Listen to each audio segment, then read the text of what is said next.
Hi, Catherine here with Circle Art Designs. Today we will be working on a Art Deco Chevron illusion necklace. This will be project 4 from the March Bargain Bead Box series. We will begin this using the 10mm crystal faceted barrel beads in jet.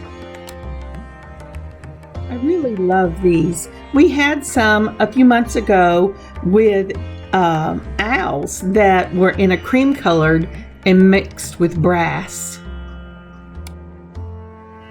We will also be using the 8mm crystal faceted drop beads in teal AB flash.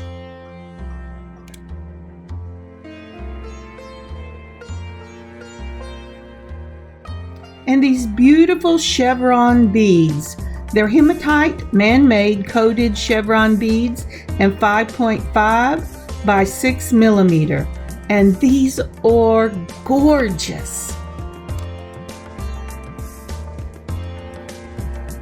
For my own stash, I will be using the rhinestone rondelles in silver 6mm. I think these add a classy look to just any piece. And I will also use these beautiful silver tone coin beads. They are just lovely and they're from the Dollar Bead Box. I wanted to add a touch of pearls, so I pulled out a couple of 6mm and a 10mm to see which one I wanted to use. We'll need a couple of sizes of crimps. We'll need the 0 from Beadalon in silver, and then I'll use the number 1 in Beadalon with silver. The number 1 at the end of the wire and use my crimp tool. I'll use the 0 with a set of pliers and flatten it. I will also be using your lobster claw closure, and I will add an extension on this.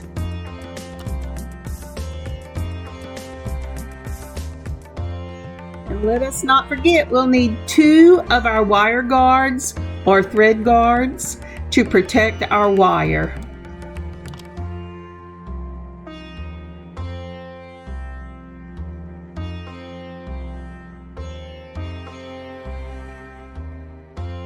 I also pulled my 3mm silver spacer balls.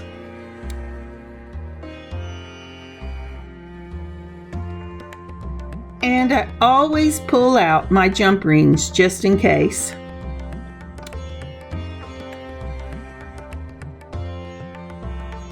Now for my beading wire, I will use a 7 from Beadalon in the silver color. I have to tell you, this is the prettiest silver color I have ever seen. It's really a bright, beautiful silver. I pulled out these 1mm teeny tiny little bicones, but it was really too small a hole for the beading wire and I didn't use them. So to begin the project, you will need your crimping tool for the crimps on either end of your beading wire. If you will notice, this crimping tool has a large half circle at the back and a small at the front. You start with the large one and move to the front for the second one, but I'll show you when we get there. Now this is the way I set up my bead board. If you'll notice, I put all 3 pearls in the front. I would have loved for this to work, but it didn't. So sometimes it's hit or miss, but make sure you set up your piece so that you know where you're going to be going with the necklace. For this piece, we will need some beading wire. I'm going to use your Beadalon 7-strand silver color. This has a gorgeous, gorgeous silver color to it. And we will start by measuring the length of the necklace, adding 2 inches for your crimping, and then I add just a little bit more. And I still cut mine too short and had to do it again. You know, it is always better to waste a little bit of this lovely beading wire than to have to start again. But I was too chintzy the first time. The first thing we're going to want to do is put on our crimp and our wire guard. I'm going to start with the wire guard. There is a little hole on both sides of this U-shaped wire guard. Put it in one of the holes at the bottom, loop it around the top, and back down out the other hole at the other side. Now for this piece, I'm going to go ahead and put my necklace extender onto the piece and move it right up into that wire guard before I put the crimp on it and crimp it down.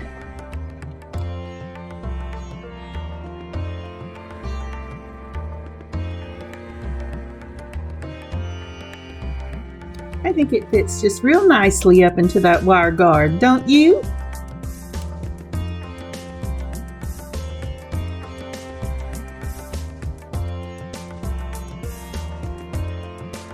Now, if you've watched any of my other videos, you'll know that for my first crimp, I always put the wire guard on first and then pick the crimp up on the back side and move it up. That way I can hold that beading wire in place. It gives me some trouble sometimes. Okay, the wire guard is in place. I'm holding the beading wire. The crimp is in place and my necklace extender is in place. So we're ready to crimp. Putting the crimp into the crimp tool, you're going to put it in the back circle, mash it down. It should be round on one side and an M on the other. Move it to the front, twist half a turn, and mash down again in that front circle, and it should close that M up and make a nice little round tube. And there you have it. It should look like this. Always give it a little tug and make sure you got that crimp in place really well. You don't want anything falling apart when you're wearing it. And now we're ready to move on to the number 0 crimps. These we will not be using the crimp tool for. We'll just be using the regular pliers. So to begin this necklace, we will start with a 3mm black bicone instead of the 1mm I pulled at the beginning. Then we will put our faceted teal rondelle and another black 3mm bicone. And it should look like this. Now to that we are going to add a 0 crimp and mash it down with the pliers. Don't be afraid to stop at any point so you can see the picture really well. I do, and it's a great help. Now here is that 0 crimp, and as you can see, it holds that 3mm bicone really well. Just take your pliers and mash across the crimp, and that will hold it on the wire. Now if you were using the larger hole beads like that teal rondelle, you would need to go to a bigger crimp, because that little crimp, even mashed down, will go right through that hole.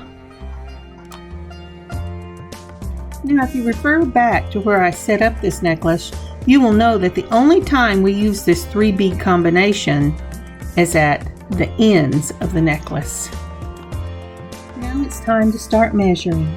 Depending on the space you want between your beaded sections, you're going to need to measure it against a ruler, hold it with your thumb, and put on another 0 crimp. Using our pliers, we will flatten this up against the wire and we'll start our next beaded section.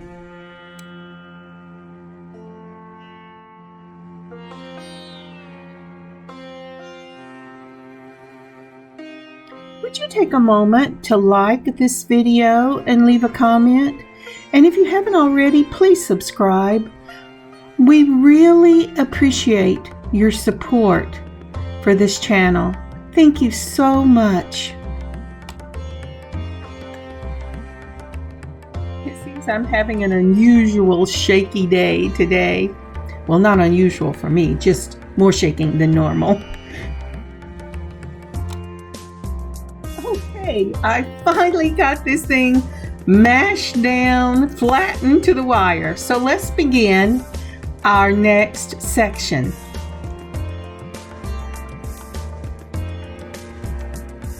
For this section, we are going to start with a 3mm silver ball, followed by our bicone, our black bicones, and 3 of our chevron beads. Make sure the beads are pointed towards the center.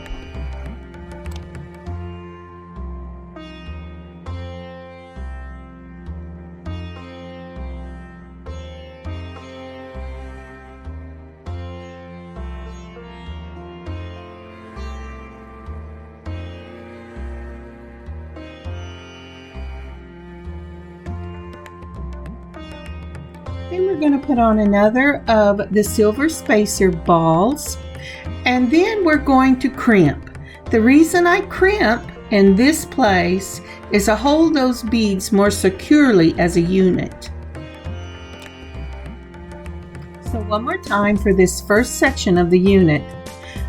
A silver spacer ball, a black bicone, 3 of your chevrons, a black bicone, a silver spacer ball, and then crimp.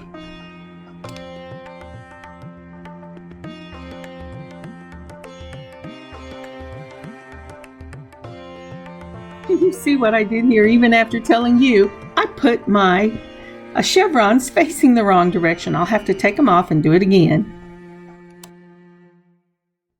Okay, now they're facing the right direction and we can crimp.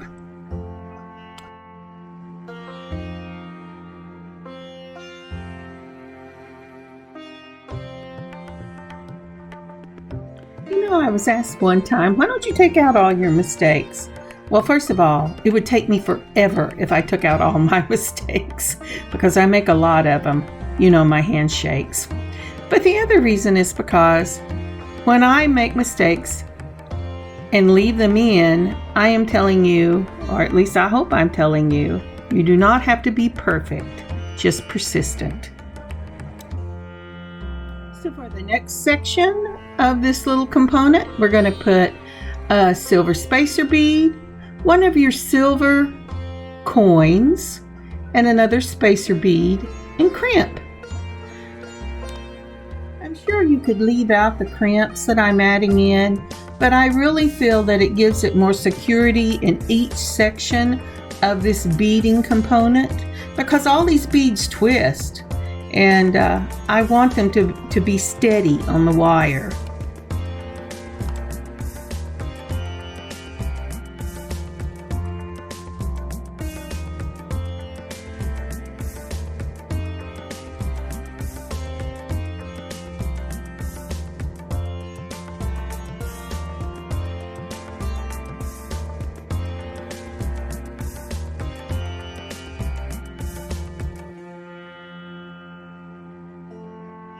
And for the final component on this beaded section, we will again add a silver spacer bead, your black bicone, your 3 chevrons, another black bicone, another of your spacer beads, and then we'll crimp. And that will complete this beaded section.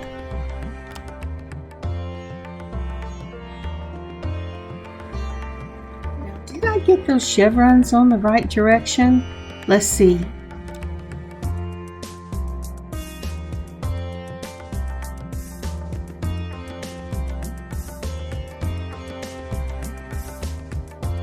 I think they're on backwards.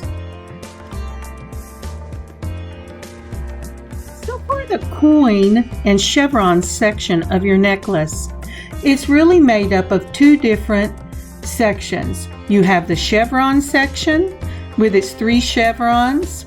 You have the coin section with just the spacer beads and the coin, and then another chevron section. Well, look at that. I was just second guessing myself. Good job, Catherine.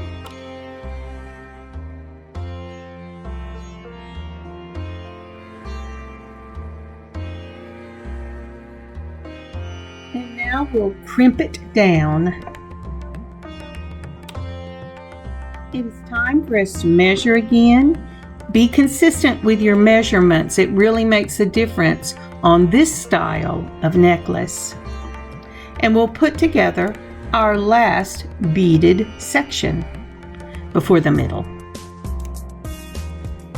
Okay, once you've crimped, you want to put for this section a bicone in black, your rondelle in teal, your rhinestone rondelle spacer, and now we're going to add our barrel bead in black, a rhinestone spacer, our rondelle, and the bicone, and then we'll crimp again.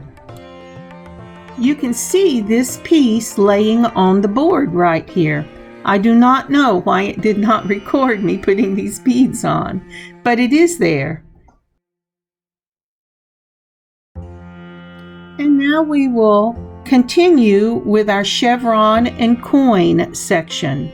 For my necklace, this will be the last one of these sections on this side of the necklace before I get to the center. But depending on how long you want your necklace, you can do the beaded section with the chevron and coins, and then the beaded section with the barrel bead, and continue that on till you get to the center of your necklace.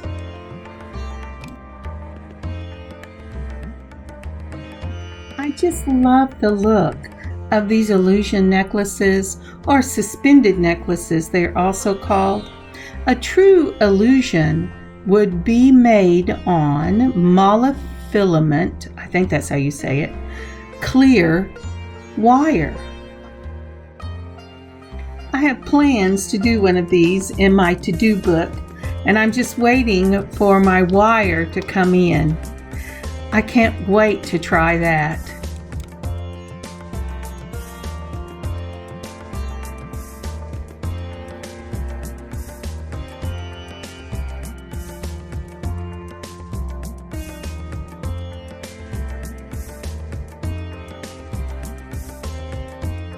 Now we've come back to the measuring section, and this will be where we put our crimp for the center of our necklace. I tried several different designs for the center of this necklace because I really wanted to use all those pearls. But what lay the best on the neck for me was a chevron, a crystal, no, it's not crystal, it's a rhinestone rondelle, my 10 millimeter pearl, a rhinestone rondelle, and a chevron. Now really when I did this, I did the chevron, the rhinestone, the chevron, a 3 millimeter silver bead, the rhinestone rondelle spacer, the 10 millimeter pearl, the rhinestone rondelle spacer, a 3 millimeter ball, and the chevron.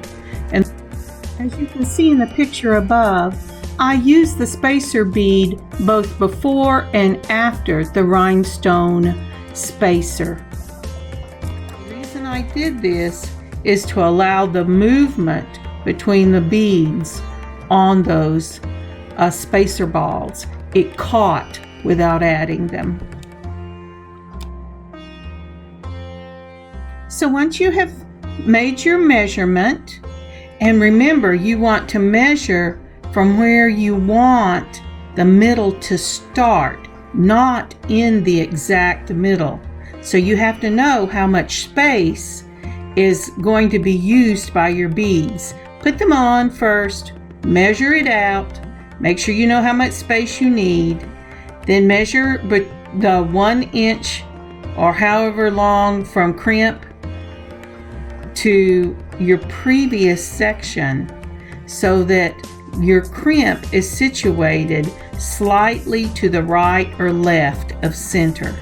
And then make your crimp and put on your beads.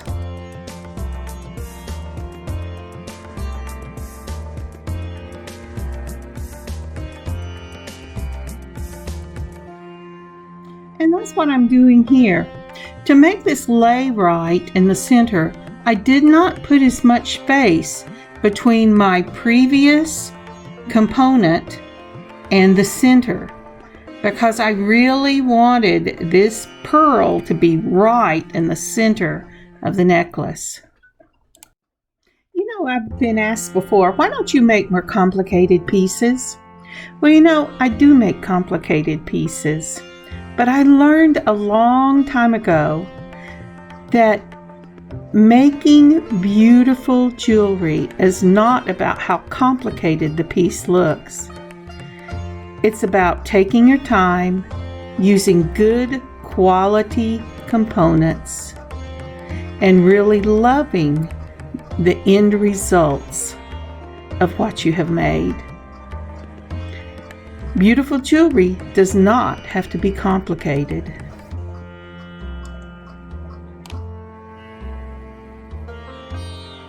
Once you have gotten all your beads on and you like the way they look, go ahead and do your crimp. Measure the same space, and then we're going to start up the next side. Now I've taken my piece off of my beading board and put it on my mat. The reason being, I want to make sure I keep that pearl in the center of the necklace, and then I am going to measure where to put each of my crimps against the pieces on the other side so that they will be evenly spaced and lay perpendicular. So get that laid out, do your next step, which would be doing your components back up towards the other side of the necklace, and I'll meet you on the other side.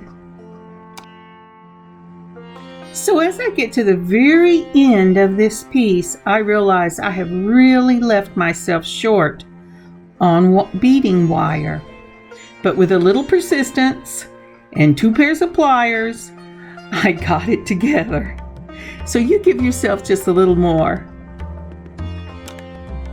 When you have come to the end, you're going to put on your crimp, and then you're going to put your wire through your wire guard, put it through the crimp, and one of the beads, your first bead, pull it tight, and then crimp it with your crimping tool, and it's ready for you to put on your clasp.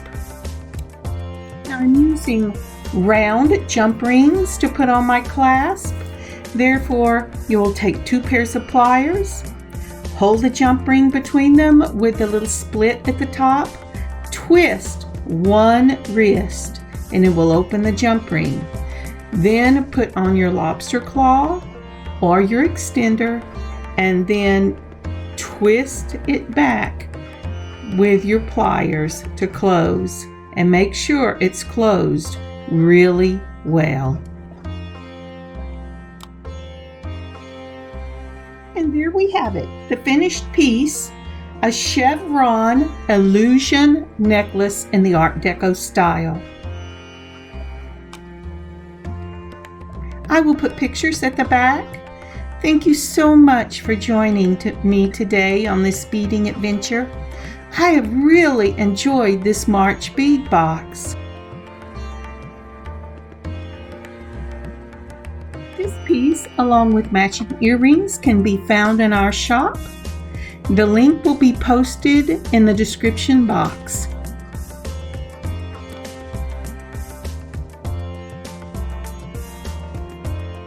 Again, thank you so much for joining me today, and I really wish you a wonderful beading adventure. Catherine, Circle Art Designs.